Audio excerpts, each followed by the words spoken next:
Hi everyone, let's talk a little bit more about torsional strain.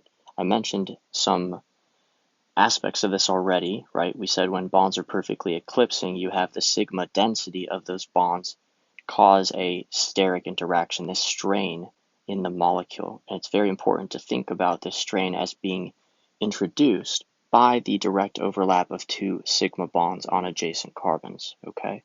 And the torsional strain is kind of one of these main components that makes these eclipse conformations higher in energy than your staggered conformations, okay? There is not this torsional strain in a staggered conformation, all right? Now, we have this idea in torsional strain of there being two filled sigma bonds interacting in a way that is net destabilizing. So when you have the two filled sigma bonds overlap with each other, it kind of creates this pseudo-molecular orbital. They overlap in a way that is net destabilizing. Let's take a look at why that is from a molecular orbital standpoint.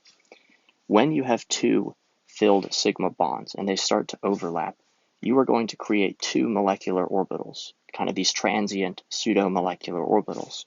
And there are 4 electrons total, right, between those two bonds. So when you fill in the electrons, notice how 2 electrons are going up into this new anti-bonding orbital, that transient pseudo-orbital. And because electrons are going into the anti-bonding, that is net destabilizing. We'd say there's a filled-filled interaction, which results in a 4-electron system, and 2 electrons are going into the anti-bonding orbital. And that is net destabilizing, okay? We are saying that there is sigma density in this bond and sigma density in that bond, and the filled-filled interaction of those 2 sigma molecular orbitals is creating these transient pseudo-molecular orbitals, and there is net destabilization due to their overlap.